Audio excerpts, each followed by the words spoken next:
श्री गणेशाय नमः. हरे कृष्ण मंडळी हो, आज आपण ऐकणार आहोत श्री मार्तंड विजय कथासार अध्याय 21. महादेव ऋषींचे पुनर्वसन करतात. एवढे झाल्यावर महादेवांनी आपल्या परिवारातील भूते, वेताळ व उग्र शक्ती देवता अशा सर्वांना त्यांच्या स्थानी पाठवून दिले. वनवासी लोकांना निरोप दिला. नंतर त्यांनी ऋषींना सांगितले की त्यांचे आश्रम पूर्वीप्रमाणे उभारले आहे व त्यांचे परिवार तिथे स्थापन केले आहे. तरी आता सर्वांनी आश्रमी जावे आणि तप व अग्निसेवा करीत आनंदाने राहावे. त्यावर ऋषींनी विनंती केली की एक वार त्यांच्या आश्रमात येऊन त्यांना धन्य करावे. ती विनंती महादेवांनी मान्य केली आणि ते आश्रमात गेले. तिथे सर्वांनी महादेवांचे सर्व उपचारांनी पूजन केले. मग ते हात जोडून म्हणाले की देवा, आता तुम्ही परतून कैलासावर जाल, पण आम्हाला आधार कोण देईल? महादेवांनी वचन दिले की सर्वांनी निर्भयपणे राहावे. भविष्यात जेव्हा कधी संकट उत्पन्न होईल तेव्हा त्यांचे स्मरण करावे, म्हणजे ते प्रकट होऊन संकटांचे निरसन करतील. असा वर देऊन ते निघून गेले.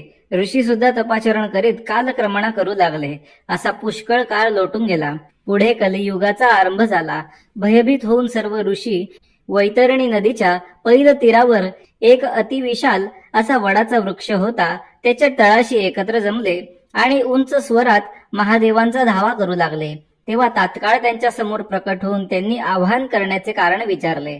त्यावर ऋषी म्हणाले की देवा मणिमल्लांतका, आता महादूषित असे कलियुग सुरू झाले आहे. त्या कलीच्या प्रभावाने धर्मकर्माचा लोप होईल, ही आम्हाला भीती आहे. यास्तव कृपा करून आम्हाला निर्भय करावे. महादेवांनी हसून त्यांच्यासाठी काय करावे असे विचारले असता ऋषी सांगू लागले की या स्थळी महादेवांनी स्वयंभू लिंग स्वरूपात प्रकट होऊन वास्तव्य करावे, म्हणजे त्या लिंगाची नित्य पूजा करून कलीच्या उपद्रवापासून मुक्ती मिळेल. तेव्हा तथास्तु म्हणत महादेव अदृश्य झाले व जिथे ते उभे होते त्या जागी 2 लिंगे म्हणजेच महादेव आणि पार्वती अशी उत्पन्न झाली. ती हळदीच्या चूर्णाने माखलेली होती. ती पाहताच सर्व ऋषींनी आनंदाने जय जयकार केला. तो दिवस रविवारचा असून तिथी षष्ठी होती. मार्गशीर्ष महिन्यातला शुक्ल पक्ष होता. शततारका नक्षत्र असून चंद्र कुंभ राशीतून परिभ्रमण करत होता. अशा त्या शुभ समयी देवांसहित इंद्र यात्रेसाठी आला. पाताळातून नाग ब्राह्मण रूपात आले. नंतर देव व ऋषी यांनी विचार विनिमय केला व सर्वसाधारण लोकांना उपासना करता यावी यासाठी मातीची मूर्ती तयार केली व तिची स्थापना केली. नंतर मोठा महोत्सव करून त्याचे नाव मैराळ असे ठेवले. सर्वांनी मिळून 108 उपचारांनी लिंगाची पूजा केली. शेवटी सर्वांनी मिळून मंगलारती केली, स्तुती स्तोत्रे गायली व जय जयकार केला. तेव्हा त्या लिंगातून आवाज निघाला की हे भक्तांनो, मी तुमच्यावर संतुष्ट झालो आहे. तरी जे तुमचे इच्छित असेल ते माझ्याकडे मागा, म्हणजे मी ते तुम्हास देईन. असे ऐकून सर्वजण म्हणाले की स्वामी, या लिंगाचे जे कोणी पूजन करेल त्याच्यावर कृपा कर. संतती, संपत्ती, वाहने, दास दासी, नावलौकिक व यश लाभून शेवटी त्यांना कैलास लोक प्राप्त व्हावा. हे 700 श्लोकांचे महात्म्य म्हणजेच मल्हारी महात्म्य लिहून त्या पुस्तकाचे जे पूजन करतील त्यांना सुद्धा अशीच फळे मिळावीत. त्यांना शत्रू नसावेत. तशीच ग्रहपीडा, पिशाच बाधा, वनदेवता, सर्पादी विषारी प्राण्यांचा उपद्रव नसावा. शाकिनी, डाकिनी यांची त्यांना बाधा होऊ नये. जादूटोणा, देवदेवस्की, शाबरी मंत्र प्रयोग त्यांच्या बाबतीत निष्कळ व्हावेत व ते भक्त नित्य निर्भय असावेत. त्यावर शिवलिंगातून शब्द निघाले की जे तुम्ही मागितले आहे ते सर्व मी तुम्हास देत आहे.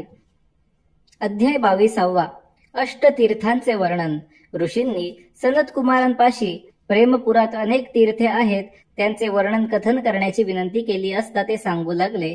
तिथे 33 कोटी तीर्थे असून त्यांचे महात्म्य ब्रह्मदेव, स्कंद, शेष हे सुद्धा यथातथ्य वर्णन करू शकणार नाहीत. तरीही त्यांच्यातली सिद्धिदायक अशी जी मुख्य 8 पुण्य पावन क्षेत्रे आहे त्यांचे वर्णन आता ऐका. शक्तितीर्थ. मुख्य देवाच्या उत्तरेकडे विशाल असे शक्तितीर्थ या नावाचे पवित्र कुंड आहे. त्याला लक्ष्मीतीर्थ असेही ज्ञानी लोक म्हणतात. तिथे रविवारी वैधृती व्यतिपात असा योग आला असताना अगर सूर्य संक्रांत असेल तर स्नान करतात. शिवाय अश्विन मासातील नवमी, चैत्र शुद्ध षष्टी, चैत्र पौर्णिमेस स्नान करावे. किंवा कार्तिका पौर्णिमा कृत्तिका योगावर व आपले जन्म नक्षत्र असेल तेव्हा अवश्य स्नान करावे किंवा नेमाने वारीस जाऊन स्नान करावे. त्याचाही विधी सांगतो, तो ऐका. प्रथम स्नान करून मूळ लिंगाचे दर्शन घ्यावे. नंतर घृतमारीची पूजा करावी. पुन्हा श्रीचे देवळात येऊन भंडारा वाहून पूजा करावी. त्यामुळे सर्व पातके नाष्ट होऊन सुख लाभते. मार्तंडाच्या पूजेचा संपूर्ण महिमा शेषालाही सांगणे जमणार नाही. गया तीर्थ. आग्नेय दिशेकडे गया तीर्थ नावाचे पुण्य पावन कुंड आहे. तिथे देवाचे चरण आहे. तीळ व दर्भ घेऊन त्या कुंडात विधियुक्त स्नान करावे आणि पितृश्राद्ध करावे. पिंड मल्हारीच्या पायावर व्हावेत. असे केल्याने पित्तर सुखी होतात. याविषयी एक कथा सांगतो, ती ऐका. या पूर्वीच्या कल्पात मेघवाहन नावाचा एक महान धार्मिक राजा होऊन गेला. तो जरी पुण्यवान होता तरी त्याचा पुत्र चंद्रसेन हा मात्र दुराचरणी होता. त्याचा दुष्कृत्यांचा परिणाम म्हणून पितरांना अधोगती मिळून हा सुद्धा दुःखी असायचा. शेवटी तो मेल्यानंतर कावळा बनला होता. पण जिवंतपणी एकदा त्याने शिवरात्रीचे व्रत केले होते. तेवढ्या पुण्यामुळे एकदा तो गया तीर्थावरून चोचीत पाणी घेऊन उडत चालला असताना एक थेंब खाली श्री चरणांवर पडला.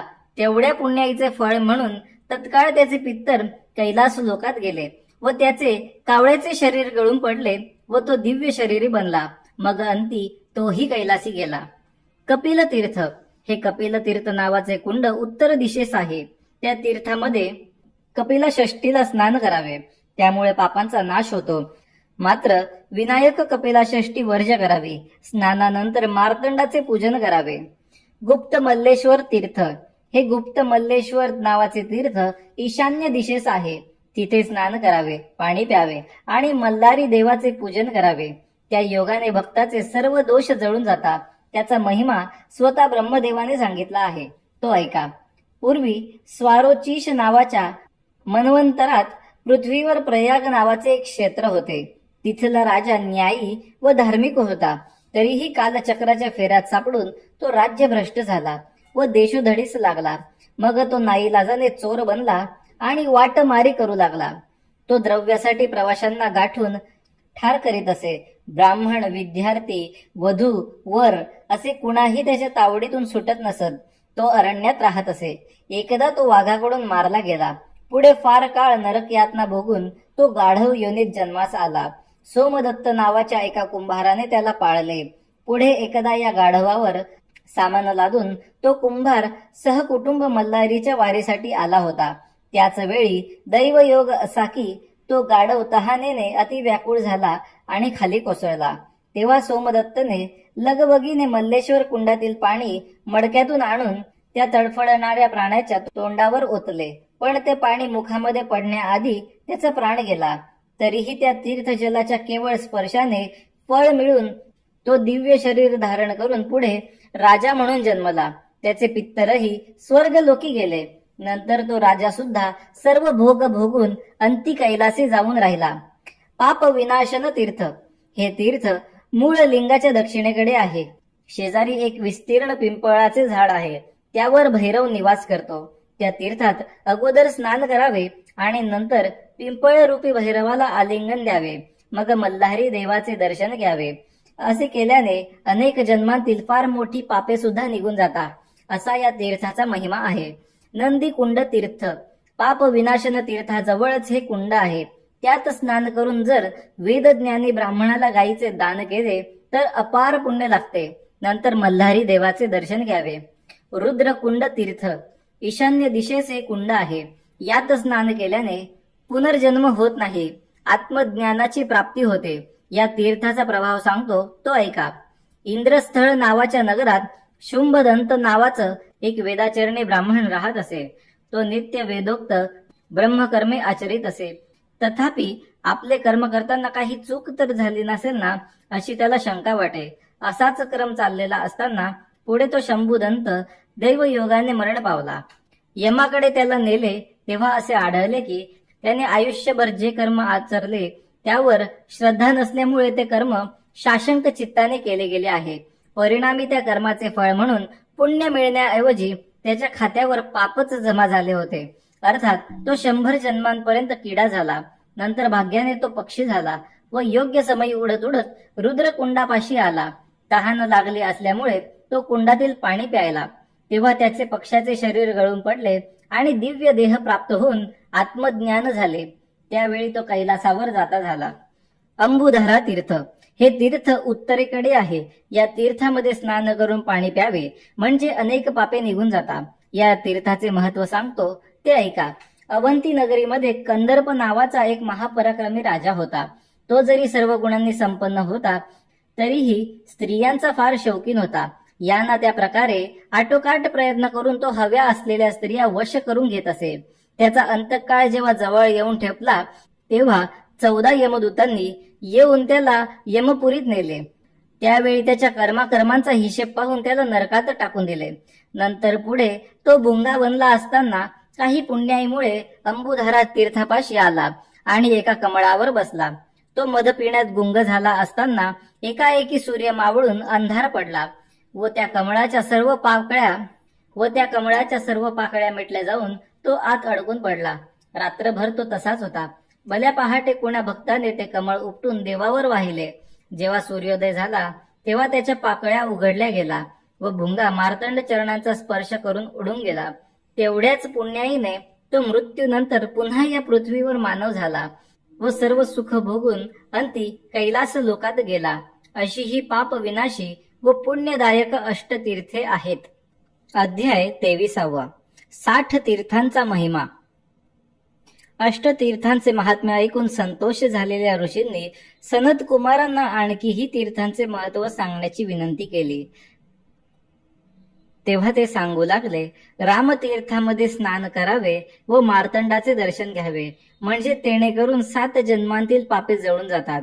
मल्लेश्वर तीर्थाचे स्नान करून देवाचे दर्शन घेतल्याने ब्रह्महत्येचे पातक नष्ट होते. सूर्यतीर्थावर महिनाभर स्नान केले तर 8 प्रकारचे कुष्ठरोग दूर होतात. पूर्व दिशेकडील असलेल्या शोण नावाच्या तीर्थात स्नान केल्याने पातकांचा नाश तर होतोच, शिवाय जिवंतपणी ऐश्वर्य लाभून अंती कैलासावर स्थान मिळते. पश्चिमेकडच्या वैतरणी नदीत ग्रहण समय स्नान करून दाने द्यावेत आणि मल्लारीची पूजा करावी म्हणजे रुद्रलोक मिळतो. शिवतीर्थात स्नान केल्याने सर्व मनोकामना पूर्ण होतात. आणखी दक्षिणेकडे 1 कोटी तीर्थ आहे. तिथे स्नान करून दान दिल्यामुळे कोटी जन्मांची पातके नष्ट होतात. नंतर पुढे जवळच अर्श्वतीर्थ आहे. त्यात स्नान केले तर स्वर्ग सौख्य मिळते. आणखी थोडेसे पुढे शक्तितीर्थ आहे. त्यात केलेल्या स्नानाचे व दानाचे फळ म्हणून देह अंती प्राणी शक्ती लोकात जाऊन राहतो. त्याच्या पूर्वेकडे उग्र कुंड आहे.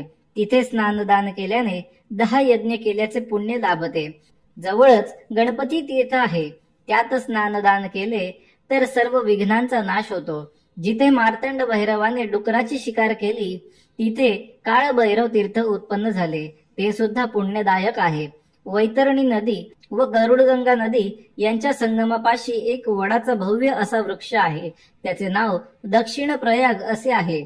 तिथे माघ महिन्यावर स्नान केल्याने नंतर वडाची पूजा करून 3 प्रदक्षिणा घातल्याने पृथ्वी प्रदक्षिणा केल्याचे फळ प्राप्त होते. मल्लाने सोडलेले भयानक असे वरुणास्त्र जिथे महादेवांनी सौम्य केले तिथे वरुण तीर्थ झाले आहे. तिथे एके वेळी पार्वती पाय धुत असता काही थेंब उडून गंगेच्या कपाळी पडले. तेव्हा ती रागावली असता महादेवांनी तिची समजूत काढली व पार्वतीचे नाव म्हाळसा असे ठेवले. थोडा वेळ विश्रांती घेऊन सनत कुमार पुढे म्हणाले की आता ऋषींच्या नावाने प्रसिद्ध असलेली तीर्थे सांगतो ती श्रवण करा.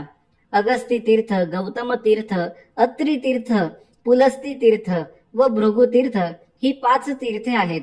शिवाय अंगिरा तीर्थ, भारद्वाज तीर्थ, वसिष्ठ तीर्थ, काश्यप तीर्थ, सनक तीर्थ, जमदग्नी तीर्थ, भगीरथ तीर्थ, च्यवन तीर्थ, सनातन तीर्थ, अंबऋषी तीर्थ ही 10 पुण्यवान तीर्थे आहेत. आणखी सुराचार्य तीर्थ, कहोल तीर्थ, पाराशर तीर्थ, मतंग तीर्थ, पुंडरीक तीर्थ, कौशिक तीर्थ या नावांची तीर्थे असून कण्य तीर्थ, वत्स तीर्थ, वैश्वानर तीर्थ, मांडव्य तीर्थ, कुंडनाभी तीर्थ व व्यास तीर्थ ही सर्व पापनाशक तीर्थे तिथेच आहे. सांख्यायन तीर्थ, कुशतीर्थ, गालवते तीर्थ, सौभरी तीर्थ, वात्सायन तीर्थ, शांडिल्य तीर्थ, गर्ग तीर्थ, मौर्व तीर्थ, मंडुकायन तीर्थ, वाल्मिकी तीर्थ, जाबाली तीर्थ, आलंबयन तीर्थ, मौनस तीर्थ अशी ही तीर्थे तिथेच आहेत. ज्या तीर्थामध्ये ज्या ऋषींनी स्नान करून तिथे तपश्चर्या केली त्या नावाने ते तीर्थ ओळखले जाते. अशी ही ऋषी तीर्थे सांगून झाली. व आता इतरही तीर्थांची नावे ऐका. अग्निकुंडात स्नान केल्याने पापे नाश पावतात. यमतीर्थात स्नान केल्याने यमयातना भोगाव्या लागत नाही. कंदर्प तीर्थात स्नान केले तर सुंदर रूप मिळते. विरंची नावाचे तीर्थात स्नान केल्याने ब्रह्मलोकाची प्राप्ती होते. हरिहर तीर्थात स्नान केले तर मार्तंडाची कृपा लाभते. कुबेर तीर्थातील स्नानाचे फळ म्हणून अमाप वैभवाचा लाभ होतो. वायू तीर्थात स्नान करणारा माणूस बलाढ्य होतो. अशी ही पुण्य पावन तीर्थे अवश्य सेवन करावी. अध्याय 24. मल्हारी मार्तंडाच्या पूजेचा विधी. पुढे सर्व ऋषींनी सनत कुमारांना विचारले की आता आपण आम्हाला मार्तंडाच्या पूजेचा क्रम सांगा. कलीने पिडलेल्या प्रजेला सौख्य मिळावे एवढ्याच करिता आम्हाला तो पूजा विधी रहस्यासह सांगा. त्यावर सनत कुमार सांगू लागले, ऋषीजन हो, 8 प्रकारच्या भक्तीची लक्षणे जशी कथन केली तशी मी सांगतो. ज्याप्रमाणे आई वडील मुलांवर अगर मुले वृद्ध मायबापांवर प्रेम करतात, त्यांच्या आवडीच्या गोष्टी त्यांना देतात आणि स्वतःच्या सुखाआधी त्यांच्या सुखाचा विचार करतात, तसाच भाव देवाविषयी असावा. त्या भक्तीमध्ये हिशेबीपणा अगर देवघेवीचा विचार करू नये. जसे दरिद्री माणसाचे चित्त धनाच्या विचारात गुंतलेले असते तसे आपले चित्त निरंतर देवापाशी गुंतलेले असावे. सर्वप्रथम मन एकाग्र करावे आणि मनात देवाच्या सगुण व साकार मूर्तीचे स्मरण करावे. यासाठी आसन, स्नान, वेळ अशा तऱ्हेचा कोणताही निर्बंध नाही. दुसरा प्रकार असा आहे की आधी गुरुपासून मंत्र ग्रहण करावा. नंतर हळकुंडाच्या मण्यांची माळ तयार करून त्या माळेवर जप करावा. यामुळे सर्व सिद्धी प्राप्त होते. तिसरा प्रकार म्हणजे धातूची, दगडाची वा मातीची मूर्ती स्थापन करून तिचे 16 उपचारांनी मनोभावे पूजन करावे. ती मूर्ती निर्जीव पुतळा नसून जिवंत आहे अशी धारणा करून पूजेनंतर तिचे ध्यान करावे. याला अनुमोदन असे म्हणतात. हे 3ही प्रकार क्रमाक्रमाने प्रगट होतात. पूजेनंतर मल्हारी महात्म्याचा पाठ करावा. अशा तऱ्हेने अहंकार सोडून देऊन व प्रपंचाचा भार देवावर वाहून जे देवाची भक्ती करतात त्यांच्या संसाराची काळजी देव करतो. म्हणून प्रपंच कसा चालेल अशी चिंता न करता मल्हारीची भक्ती करावी. कारण लाभ व हानी या दोन्ही गोष्टी व सुख आणि दुःख या दोन्ही कर्मानुसार व प्रारब्धानुसार मिळत असतात. एक मुख्य भक्ती साधली की मग भक्तीचे इतरही प्रकार एकामागोमागे एक असे प्रगट होतात. मग असा भक्त कोणत्याही वर्णाचा असला तरी तो मला आवडतो असे देवाचे वचन आहे. कर्ममार्गी ब्राह्मण, मुनी, श्रीमंत, संन्यासी, विद्वान अशा सर्वांपेक्षा देवाला तो प्रिय असतो. तो जिवंतपणी तर जन्मभर सुख भोगतोच, शिवाय मृत्यूनंतर कैलास लोकी येऊन राहतो. एवढी भक्ताची काळजी देवाला असते. मग त्या भक्ताला कधी ग्रहांची बाधा, मातृकांची पीडा, भूतांचा उपद्रव, डाकिनी, व्यंतर देवांचा त्रास होत नाही. जंगली अथवा पाळीव प्राण्यांचा त्रास होत नसतो. सर्व क्षेत्रांमध्ये व राजसभेत त्याला सन्मान मिळतो. वादविवाद करताना तो विजयी होतो. वैऱ्यांनी जर काही चेटूक, देवस्की, करणी, कवटाळ असे प्रयोग त्याच्या बाबतीत केले तर त्यांचा परस्पर नाश होतो. माळसापती भक्ताभिमानी असून त्याला भक्तापेक्षा जास्त प्रिय कोणीच नाही. मग तो वेदांचा ज्ञाता असो, याज्ञिक असो की अग्निहोत्री असो. तो म्हणतो, चांडाळाने जरी प्रेमभक्तीने कशीही पूजा केली तरी मला अत्यंत संतोष होतो. मनी भाव नसताना सोने व हिरे माणिके जर कोणी अर्पण केली व षडस्त्र भोजन वाढले तरी मी ते सर्व दूर लोटतो. पण प्रेमाने मुठभर भंडारा वाहून जो साष्टांग नमस्कार करतो तो मला गणेश व कार्तिक यांच्याहून जास्त आवडतो. मार्तंड म्हणतात की माझा एकनिष्ठ भक्त असूनही एखादा जन्मभर दरिद्री राहतो. अशी जर शंका असेल तर त्याचे समाधान असे आहे की पूर्वसंचितापैकी जी प्रारब्ध कर्माची फळे असतात ती भोगल्याशिवाय संपत नसतात. पण एका जन्मात प्रारब्ध भोगून झाले की त्या भक्ताचे संचित व क्रियामाण कर्म पुरेपूर नष्ट होते आणि पुढच्या जन्मात तो मग श्रीमंत, बुद्धिमान, भाग्यवंत, पत्नी व मुलाबाळांसह तसेच नातवंडांचे सुख भोगणारा होतो. असे हे भक्तीचे महात्म्य आहे. सनतकुमार पुढे म्हणतात, ऋषीजन हो, पार्थिव पूजेला आरंभ करण्याआधी ब्रह्मज्ञानी आणि मार्तंड भक्त अशा गुरुकडून मंत्रदीक्षा घ्यावी. मग यथाशक्ती गुरुची पूजा करावी. गुरुच्या आज्ञेप्रमाणे मंत्राचे पुनश्चरण करावे व मंत्र सिद्ध करावा. नंतर सोन्याची, चांदीची, तांब्याची, दगडाची किंवा मातीची मूर्ती करावी. ती मूर्ती 2 हातांची, तशीच माळसासहित व मणिमल्लांच्या मस्तकावर घोड्यावर बसलेली असावी. नाहीतर तांत्रिक मूर्ती बनवावी. तिला 4 हात असून तलवार, त्रिशूळ, डमरू, पानपात्र हातात असावे. दोन्ही बाजूंना माळसा व गंगा असाव्या. जवळ घोडा, नंदी व कुत्रे असावेत. ओल्या मातीचे लिंग करून ते चौकोनी शाळुंकेवर स्थापन करावे. अशी 2 लिंगे बनवावीत. यापैकी जमेल त्याप्रमाणे मूर्ती किंवा लिंगे बनवावी. देवाशेजारी मल्हारी महात्म्याची पोथी ठेवावी. नंतर गंध व फुले इतर साहित्याने स्वस्थ चित्ताने पोथीला मल्हारीचे स्वरूप समजून पूजा करावी व भंडारा व्हावा. फुले अनेक जातींची मिळतात. त्यापैकी मुख्य कोणती ती ऐका. पारिजातक, विविध रंगाची कमळे, सफेद, लाल, पिवळा चाफा, बकुळ फुले, पाटल पुष्पे वापरून पूजा करावी. शिवाय पांढरी व लाल मंदाराची फुले, धोतऱ्याची, निरगुडीची ही फुले मल्हारीला विशेष प्रिय आहेत. नंतर पत्री वाहावीत. त्यात जांभूळ, नागवेल, बेल, हळद, अशोक गेळ या झाडांची पाने असावीत. तशीच सब्जाची, तुळशीची पाने, दुर्वा, आंब्याची, जाईची व कवठीची पाने मुख्यत्वे असावीत. सुगंधी तूप व गुगुळ जाळावा. 3 वातींचा दिवा लावून ओवाळावा. नैवेद्यासाठी षडस्त्रयुक्त जेवण असावे. दूध साखर अर्पण करावी. 13 गुणी विडा व्हावा. नंतर वस्त्रालंकार व्हावेत. दक्षिणा ठेवावी. गीत, संगीत व आरती करावी. असे पूजन केले म्हणजे शिवकृपेने वाहन सौख्य व स्त्री सौख्य मिळते. असा उत्सव वर्षातून महिनाभर करावा. चैत्र शुद्ध तृतीयेपासून ते वैशाख शुद्ध तृतीयेपर्यंत दररोज सकाळ संध्याकाळ करावा. अशी नियमितपणे पूजा केल्याने पृथ्वीवर जिवंतपणी सुख भोगून मरणानंतर कैलासावर तो भक्त शिवगण होऊन राहतो. जशी शक्य असेल तशी पूजा करून मल्हारी सहस्त्रनाम अगर मल्हारी महात्म्य वाचून व रविवारी 1 वेळ जेवण करून जे असे व्रत नेहमी आचरतात त्यांच्यावर देवाची विशेष कृपा होते. मार्गशीर्षातील शुद्ध प्रतिपदेपासून घटस्थापना, माळा वगैरे स्थापन करून 5 दिवस उपवास करावा. नंतर 6व्या दिवशी पारणे करावे. या व्रताचे नाव चंपाषष्ठी व्रत असे आहे. या तिथीला स्कंद षष्ठी असेही आणखी एक नाव आहे. खंडोबाचे नवरात्र असेही म्हटले जाते. या पूजेमध्ये झेंडूच्या फुलांना फार महत्व आहे. असे हे व्रत महात्म्य प्रथम माळसाईने ब्रह्मदेवाला सांगितले. नंतर पुढे ते पृथ्वीवर प्रचारात आले. मंडळी हो, हा व्हिडिओ आपणास कसा वाटला कमेंटतर्फे नक्की आम्हाला कळवा. तसेच जर आपण पहिल्यांदा या चॅनलवर आला असाल तर असेच आणखी व्हिडिओ बघण्यासाठी चॅनलला सबस्क्राईब करायला विसरू नका. धन्यवाद.